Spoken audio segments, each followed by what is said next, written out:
Hello દોસ્તો, કેમ છો? આજે આપણે બનાવીશું જાંબુ શોર્ટ્સ. જાંબુ શોર્ટ્સ બનાવવા માટે 300 ગ્રામ ફ્રેશ જાંબુને સ્વચ્છ પાણીથી ધોઈ લીધા છે.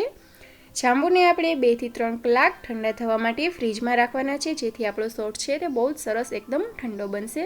અહીંયા જે જાંબુ છે તે ડાયરેક્ટ ઝાડ પરથી લીધેલા છે. નીચે પડેલા જાંબુ અહીંયા મેં નથી લીધા. આ રીતે આપણે જાંબુના પલ્પ્સને ચપ્પા વડે દૂર કરવાના છે. અહીંયા જે ઠળિયા ઉપરનો ભાગ છે, ઠળિયા ઉપરની જે છાલ છે સરસ મજાની પલ્પ્સવાળી, તેને આપણે આ રીતે ચપ્પા વડે એક અલગ પ્લેટમાં કાઢી લેશું અને ઠળિયાને પણ આપણે એક અલગ વાટકીમાં કાઢી લેવાના છે. આ રીતે તમારી મનપસંદ રીતે તમે છાલને દૂર કરી શકો છો. જાંબુ શોર્ટ્સ એ અમદાવાદનું ખૂબ જ ફેમસ ઠંડુ પીણું છે.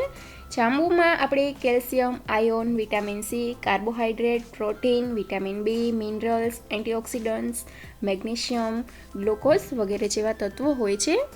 જાંબુમાં ભરપૂર માત્રામાં વિટામિન્સ હોવાથી તેનું સેવન કરવું ખૂબ જ આવશ્યક છે.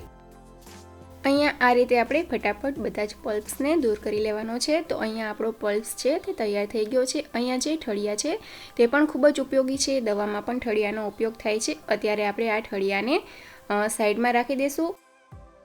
અહીંયા મેં 300 ગ્રામ જાંબુમાંથી પલ્પ્સ તૈયાર કરી લીધો છે અને તેના ઠળિયાને અલગ કરી દીધા છે. સરસ મજાના જાંબુડિયા અને બ્લેક કલરના જાંબુ છે, ખાવામાં પણ બહુ જ ટેસ્ટી છે. આ રીતે આપણે મિક્સર બોક્સમાં જાંબુનો જે પલ્પ્સ છે તેને ઉમેરશું. બહુ વધારે નહીં ઉમેરીએ, કારણ કે નહીંતર તે બહાર નીકળી જશે. આ રીતે આપણે થોડો એવો ઉમેરશું. હવે આપણે તેમાં જરાક એવું સંચળ પાવડર એટલે કે કાળું મીઠું ઉમેરીશું. અહીંયા મેં આટલું પાણી લીધું છે.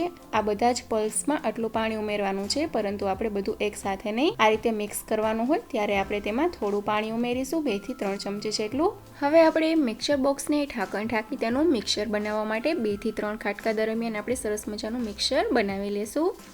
અહીંયા આપણું મિક્સર તૈયાર થઈ ગયું છે. આ રીતે આપણે ઢાંકણ ખોલીને જોઈ લેશું.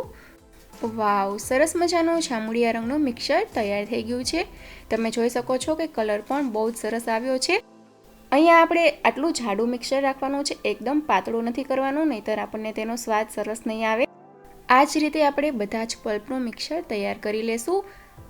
આપણે જે પાણી ઉમેરીએ તે આપણે ઠંડુ પાણી ઉમેરવાનું છે, માટે આપણું જે મિક્સર છે તે ઠંડુ જ રહે. અહીંયા આપણે બધા જ પલ્પનું મિક્સર છે તે તૈયાર કરી લીધું છે. તમે જોઈ શકો છો સરસ મજાનું ઘટ્ટ જાંબુડિયા રંગનું મિક્સર છે. અહીંયા પાણી અને મીઠું લીધા છે. હવે આપણે જાંબુ શોર્ટ્સને સર્વ કરવાનો છે. તેના માટે અહીંયા મેં શરબતના ગ્લાસ લીધા છે. મારી પાસે જાંબુ શોર્ટ્સના ગ્લાસ અવેલેબલ નથી. જો તમારી પાસે શોર્ટ્સના ગ્લાસ અવેલેબલ હોય તો તમે શોર્ટ્સને તેમાં જ સર્વ કરજો. આ રીતે આપણે જે ઉપરની કિનારી છે તેને આ રીતે આપણે પાણીમાં પલાળવાની છે. પછી આપણે આ રીતે તેને મીઠાવાળી પ્લેટમાં આ રીતે પાણી પર મીઠું લગાવી દેવાનું છે. આ રીતે કિનારી પર મીઠું સરસ મજાનું લાગી જશે. જો તમે ઓછું મીઠું ખાતા હોય તો સહેજ જ એવું મીઠાવાળું કરવાનું છે. જો તમને વધારે મીઠું પસંદ હોય તો તમે તેને વધારે પણ લગાવી શકો છો. શોર્ટ સર્વ કરવા માટે બંને ગ્લાસ તૈયાર છે. હવે આપણે આ જે મિક્સર છે તેને આ ગ્લાસમાં સર્વ કરી દેવાનું છે. એક પછી એક કેરફુલી રીતે આપણે તેને સર્વ કરી દીધું છે. તમે જોઈ શકો છો બંને ગ્લાસ સરસ મજાના સર્વ થઈ ગયા છે. હવે આપણે જાંબુ વડે ડેકોરેટ કરવાના છે. આ રીતે આપણે સરસ મજાનું જાંબુ લીધું છે, તેની ઉપર ચપ્પા વડે આ રીતે આપણે કટ લગાવી દેશું. કટ લગાવેલા જાંબુને આપણે ગ્લાસની કિનારી પર આ રીતે મૂકી દેશું. અહીંયા મેં બંને ગ્લાસને જાંબુ વડે ડેકોરેટ કરી દીધા છે. સરસ મજાનો લુક આવી રહ્યો છે.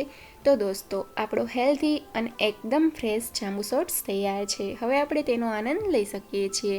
જો એવું લાગે કે મીઠાનું પ્રમાણ વધારે છે તો જે બહારની કિનારી પર લાગેલું મીઠું છે તેને આપણે હાથ વડે દૂર કરી દેશું. તો દોસ્તો, જાંબુ શોર્ટ્સ બનાવવાની મારી આ રેસીપી જો તમને પસંદ આવી હોય તો જરૂરથી એકવાર ટ્રાય કરજો. જાંબુ શોર્ટ્સની આ રેસીપી જો તમને પસંદ આવી હોય તો પ્લીઝ લાઇક કરો, શેર કરો અને બીજા આવા જ વિડીયો જોવા માટે મારી ચેનલ ચાન્સ કિચનને સબસ્ક્રાઈબ કરો. અને હા, કમેન્ટ કરવાનું ભૂલતા નહીં. Thanks for watching.